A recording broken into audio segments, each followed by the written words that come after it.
Hi everyone and welcome to captain. So यार कल मतलब 21 मई को हमारा CUET का पहला एग्ज़ाम है और ऐसे में लाजमी है कि बहुत सी गलतियां हमसे हो जाए क्योंकि इससे पहले हमारे पास कुछ पता भी नहीं होता कि भाई पहले वाले स्टूडेंट्स के साथ क्या क्या पूछा गया था या उनसे सेंटर पे एंटर करते वक्त क्या क्या गलतियां हो गई है, ताकि हम ध्यान रख लें।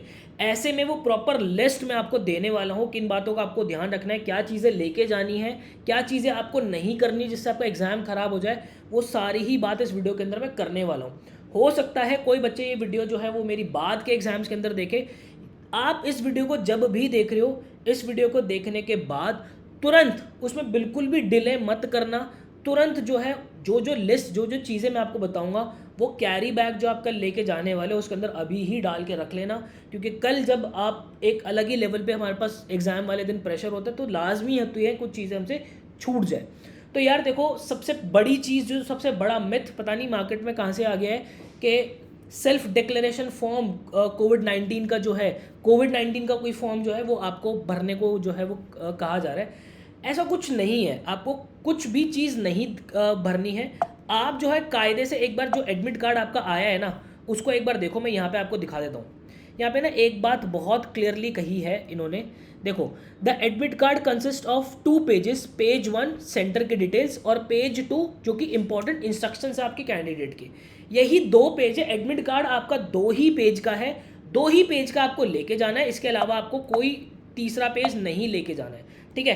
तो यहाँ पर क्या है, यही 2 पेज आपके डाउनलोड होके आ पा रहे हैं। अब जो डिक्लेरेशन वाली बात है वो है क्या, वो एक्चुअल में आपकी ये है जनाब, ये आपकी कोविड-19 की डिक्लेरेशन नहीं है, ये आपकी सेल्फ डिक्लेरेशन है कि हाँ भाई जो कोविड-19 के इंस्ट्रक्शंस हमें दिए गए हैं, जो कि हमें जो है इंस्ट्रक्शंस वाली लिस्ट के अंदर हमें दिए हुए, वो हमने पढ़ लिए। अब वो आपको कहाँ मिलेंगे, आप जो है CUET मतलब CUET.samarth.ac.in पर आओगे। एप्लीकेशन गाइड जब आप क्लिक करोगे, क्योंकि वेबसाइट थोड़ा सा लोड होने में टाइम ले रही है तो इसलिए मैंने पहले ही खोल के रखी है। पेज नंबर 14 पे आपको ये चीज़ें दी हुई हैं। क्या पढ़ना है यहाँ पे, देखो आपको क्या क्या लेके जाना है। एडमिट कार्ड लेके जाने हैं विद सेल्फ डिक्लेरेशन। अब वो सेल्फ डिक्लेरेशन क्या है, वो सेल्फ डिक्लेरेशन यही है। आप यहाँ पे लिखोगे, जैसे कि भाई यहाँ पे लिखा है ना कैंडिडेट का नाम नितिश पाठक, तो यहाँ लिखेगा आई नितिश पाठक रेजिडेंट ऑफ, वो रेजिडेंट आपको आपके घर का जो है वो एड्रेस ही यहाँ पे डाल देना है, ठीक है। बाकी मैं कहूँगा कि अगर फिर भी कन्फ्यूजन हो रही कोई बात नहीं, मत भर के जाना, एग्जामिनर आपको वहाँ पे अपना भरवा देगा, कोई दिक्कत नहीं है। बट जो घर से आपको करके जाना है वो क्या करके जाना है, यहाँ पे जो है आप अपनी क्या लगाओगे, फ़ोटो लगाओगे। यहाँ पे आप अपनी फ़ोटो लगाओगे, ठीक है। और वो फ़ोटो कैसी होगी, वो फ़ोटो यही वाली फ़ोटो होगी जो आपकी यहाँ पे लगी हुई है, ठीक है। बिल्कुल एग्जैक्ट यही फ़ोटो आपको लगानी है। अगर आपके पास वो फ़ोटो नहीं मिल रही है तो एडमिट कार्ड की PDF जो है, आसपास जो हमारे पास जो फ़ोटो वाले भैया होते हैं उनके पास चले जाना, उस शॉप पे चले जाना, वो आपको इसकी फ़ोटो की रेप्लिका बना के दे देंगे, आप उसको पेस्ट कर पाओ। और यहाँ पे आपका जो है थंब का इंप्रेशन आ जाएगा, ठीक है। ये आपका थंब का प्रॉपर इंप्रेशन यहाँ पे आ जाएगा, लेफ्ट थंब का जो आपको लगा के घर से जाना है। ये सिग्नेचर जो है आप बिल्कुल करके यहाँ से नहीं जाओगे, ये आप एग्जामिनर के सामने ही करोगे। तो क्या, सिर्फ हमें जो है टोटल 4 चीज़ें भरनी है। पहला आपका नाम, दूसरा आपका एड्रेस, तीसरा आपकी फ़ोटो और चौथा आपका थंब का इंप्रेशन। यही 4 चीज़ें भरनी है और कुछ नहीं भरना। सॉर्टेड वाली बात हो गई। अच्छा जी, अब उसके बाद क्या क्या इंपॉर्टेंट चीज़ें जो हमें ध्यान रखनी है, तो एडमिट कार्ड हमें लेके जाना अलॉन्ग विद सेल्फ डिक्लेरेशन, ठीक है। वो सेल्फ डिक्लेरेशन फॉर्म जो है वो मैंने आपको बता दिया, वही आपका नाम और रेजिडेंस भरना है, वही है आपका। आप एक सिंपल ट्रांसपेरेंट बॉल पेन जो है लेके जा सकते हो, जेल पेन लेके नहीं जाना, बॉल पेन, वो भी ट्रांसपेरेंट। जैसे कि आप इस पेन की बात, मैं आपकी बात करूँ तो ये ट्रांसपेरेंट नहीं है। ट्रांसपेरेंट मतलब कि इसमें से आप आर पार देख सकते हो, वो आपका ट्रांसपेरेंट होना चाहिए, ठीक है। वो वाला पेन लेके जा सकते हो। एक एडिशनल फोटोग्राफ आपको लेके जानी है जो कि सेम होगी जो कि आपके एडमिट कार्ड पे आई हुई है, मतलब कि यही वाली एक एडिशनल लेके भी जानी है। एक फ़ोटो आपने यहाँ लगा दी, एक फ़ोटो आप लेके जाओगे, मैं तो कहूँगा पर्सनली कि 2 फोटो लेके चले जाना, ठीक है। उसके बाद any one authorise ID proof. अब देखो आईडी आपका क्या क्या हो सकता है, एक्सपायर्ड आईडी नहीं होना चाहिए, वो आपका स्कूल का आइडेंटिटी कार्ड भी हो सकता है, पेन कार्ड भी हो सकता है। बट मैं पर्सनली रिकमेंड करूंगा कि स्कूल का आइडेंटिटी कार्ड नहीं लेके जाना। मैंने बहुत से बच्चों के साथ दिक्कतें होती हुई देखिए स्कूल आइडेंटिटी कार्ड के अंदर। बहुत से सेंटर में जो है एंट्री करवा भी देते हैं, बहुत से सेंटर में रोक लेते हैं कुछ रीज़न दे के, तो वो थोड़ा ध्यान रखना। पेन कार्ड लेके जा सकते हो अगर बना है तो, ड्राइविंग लाइसेंस जो है लेके जा सकते हो, वोटर ID लेके जा सकते हो, पासपोर्ट लेके जा सकते हो, आधार कार्ड लेके जा सकते हो, ठीक है। आधार कार्ड लेके जा सकते हो और इनके ऊपर फोटोज़ लगी होनी चाहिए, ऐसे नहीं कि आधार कार्ड की फ़ोटो ही नहीं है आधार कार्ड के अंदर, ये वाले मत लेके जाना। देखो मैं बता देता हूँ, आपका जो भी गवर्नमेंट अप्रूव्ड आईडी है जिसके अंदर आपकी फ़ोटो, आपका नेम, आपके फादर या फिर मदर का नेम और आपकी डेट ऑफ बर्थ क्लियर हो, मतलब कि 1910-2005 अगर वो किसी की है तो वहाँ पे सिर्फ ईयर लिखा नहीं होना चाहिए, वहाँ पे 1910-2005 ये proper clear date of birth वहाँ पे मेंशन होनी चाहिए। तो वो आईडी आप लेके जा सकते हो। हमें वोटर आईडी में भी मिल जाता है, पासपोर्ट में मिल सकता है, ड्राइविंग लाइसेंस में भी मिल जाता है, आधार कार्ड में भी मिल जाता है। अगर आधार कार्ड आपका अपडेटेड नहीं है, जिसके अंदर आपकी जो है सिर्फ ईयर लिखा हुआ है, डेट जो है प्रॉपर पूरी डेट ऑफ बर्थ नहीं लिखी हुई, तो वो वैलिड नहीं होगा, ध्यान रखना। ठीक है, वो वाले स्टूडेंट जो पीडब्ल्यूडी कैटेगरी के अंदर आते हैं वो ऑथराइज मेडिकल ऑफिसर से जो है वो रिलैक्सेशन जो अगर ले रहे हैं वो उनको लेके जाना है। ठीक है, देन उसके बाद पर्सनल हैंड सैनिटाइजर आप लेके जा सकते हो। हैंड सैनिटाइजर भी वो जो है आपको ट्रांसपेरेंट ही अलाउ करेंगे, बाकी अलाउ नहीं करेंगे, बिल्कुल क्लियरली कह रहा हूँ। और सैनिटाइजर जो है डिटॉल वाला जो आता है ना, क्लियर होता है, वो लेके जा सकते हो। ठीक है, पानी की बॉटल आप लेके जा सकते हो। अगर किसी स्टूडेंट को कोई डायबिटिक है, किसी को शुगर है, तो आप शुगर की टैबलेट्स लेके जा सकते हो, फ्रूट्स लेके जा सकते हो अगर आप डायबिटिक हो तो। ठीक है, और डायबिटिक अगर आप हो, कुछ सेंटर पे जो है ना वो बहुत ही अड़ियल से खड़े होते हैं, वो लोग जो आपको एंटर कराते हैं ना, जो वहाँ पे ऑफिसर्स खड़े होते हैं, थोड़े से अड़ियल होते हैं, कुछ लोग नहीं मानते हैं। तो अगर आप डायबिटिक हो, आपको शुगर की टैबलेट्स वगैरह लेके जानी है, तो आप डायबिटिक का अगर आपको कुछ वो बनाओ, कुछ भी आपकी मेडिकल रिपोर्ट वगैरह हो, तो एटलीस्ट वो बैग में डाल के ले जाना, ताकि आप उन्हें दिखा सको कि हाँ मैं डायबिटिक हूँ। कुछ लोग नहीं मानते, कुछ ऑफिसर्स नहीं मानते। ठीक है, इन बात का आपको ध्यान रखना है। अब उसके बाद फीमेल कैंडिडेट्स मेरी जितनी भी हैं उनसे मैं ख़ास तौर पे ये कहना चाहूँगा, आपके हेयर्स के अंदर जो क्लिप्स होती हैं वो क्लिप्स आप लगा के मत जाइएगा।